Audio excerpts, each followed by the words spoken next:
Tanya is one of those shows that forces us to talk about something that's technically a spoiler, but I have to do it anyways because it adds particular context to the story, one that I rather like about it. While the spoiler itself is from episode 2, it does drastically change your impression of the title character Tanya quite a bit, so if you care about that sort of thing, tread lightly.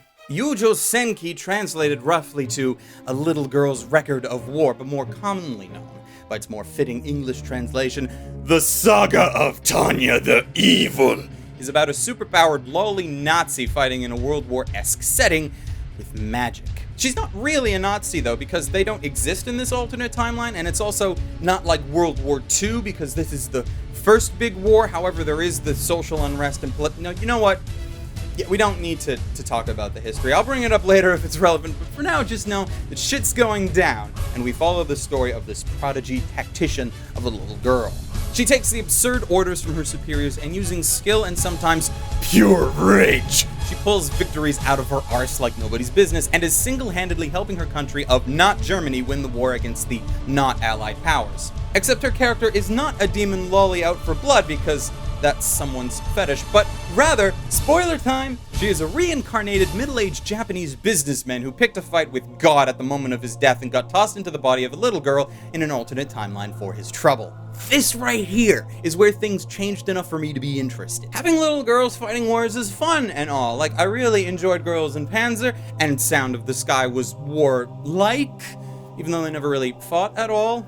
Though if I wanted a lolly raging war so badly enough, I have a shrink copy of Strike Witches on my shelf that's been sitting there for over a year now. But this alone will not keep me invested in a series. That said, watching the series about a disgruntled Japanese man in the body of a little girl, while he has a pissing match with God, was honestly some of the best entertainment of the year so far. All Tanya wants to do is live a safe but fulfilling life. That is her current goal. That's always been her goal, even in her old life. She's just never been great at the whole social skills thing. So this getting sent to an alternate reality was probably the best thing to happen to her. In war, you don't really need the kind of social tact that she lacks. You just need results. You can be a right bastard, which she is, but still get people to follow you and be successful overall if you just keep on winning, which she does. Mostly.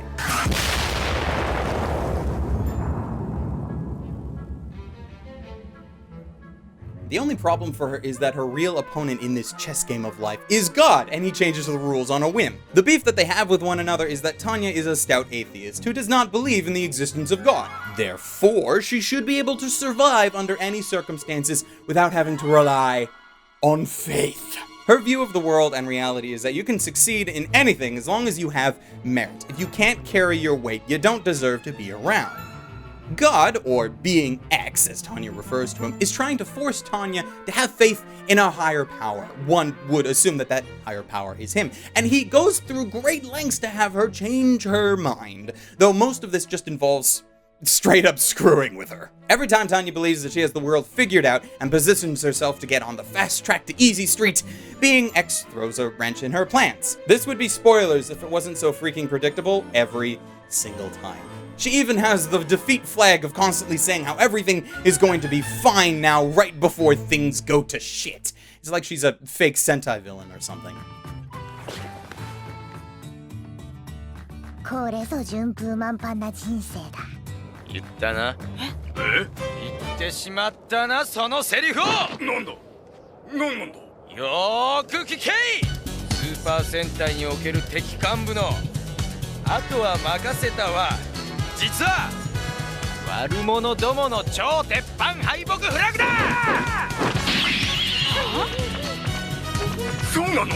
行くぞ、ブルー、イエロー。Of course, all of this philosophical talk is not the entirety of the series. It's just what separates it from other shows of its kind. The individual plots all contain large amounts of military fun and tactics for those who want to see that kind of action. And the use of magic as well in this world is an interesting twist to separate the series even further from one that might just be a stereotypical COD clone in anime form. One of the things though that I wish it did better was try to be a bit more historically accurate, but just keeping in mind its major changes, so like the introduction of magic. I thought it would be very interesting to see a take on history and how this alternate universe is different from the world that we know just because magic has become a thing. Like, the use of flying military artillery in the form of magic uses, I thought would have been something of far more of an advanced change to warfare than what we saw in real life with the introduction of tanks. And yet, the most common defense against these squadrons is to dig a trench,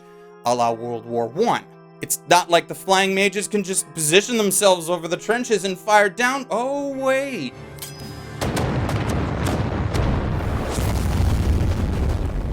I realize that the mages in this show are set up to be more of a substitution for the World War I flying circuses and not so much of a replacement for the German blitzkrieg of World War II, but triplanes and sup with camels never had the destructive power of Tanya and her mages, so it just seemed odd to me that the opposing military didn't have much of a defense against enemy mages besides, just having your own. But what do I know? I don't claim to be a historian. Trying to organize and analyze all of this ends up becoming a pointless endeavor. The TLDR is that this show takes countless elements from both world wars and doesn't really care for the chronological order of how all of this various tech came to being in the real world. Because just doing it this way looks cool and makes everything more fun. Historical accuracy be damned. So that does make it slightly depressing to me, but the result is still very fun. Now, on the animation side of things, the series was spearheaded by Studio Nut, a studio filled mostly with old Madhouse staff, which explains the darker colors and some of the visual similarities to the more mature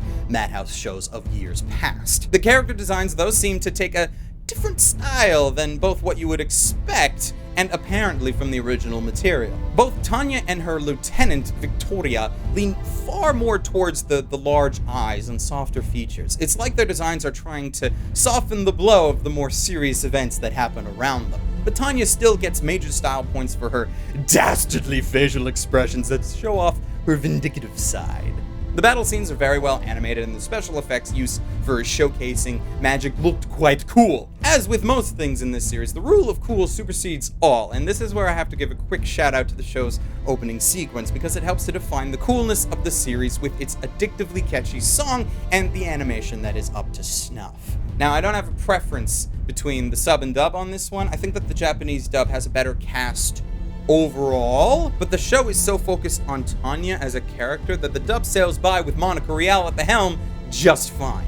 Perhaps the dub will get tightened up before the home video release, because Funimation has done swap outs in the past to make up for what I assume to be somewhat rushed production schedules of the simul dubs, so that might end up occurring down the line here. And overall, Tanya ended up being the show of last season that I kept up with because I needed an action fix, an explosion fix, and the other anime of the season were just not scratching that itch as much as I would have hoped. It ignited a bit of a spark in me for its take on an alternate history, even if I was ultimately disappointed in how that ended up turning out. But the rule of cool had me keeping up with it each week, and even made me go back through it several times since its conclusion, that I really wanted to talk about it. And as such, I would like to present the Saga of Tanya the Evil with the recommendation to buy it. It is a remarkably fun series that I hope ends up seeing a sequel in the future, but I can live with what we have now if it does not get one. It has been licensed by Funimation Entertainment here in the West and is available on Funimation and Crunchyroll's website in legal streaming, dub, and sub respectively. Links in the description as usual if you need them. Alternate anime recommendations to follow up some of the show's themes. First, Alderamin on the Sky, for a series that focuses on military tactics in a fantasy world with magical elements, though I suppose that Code Geass is far more of a mainstream suggestion. I'm just assuming that you've probably seen Code Geass already.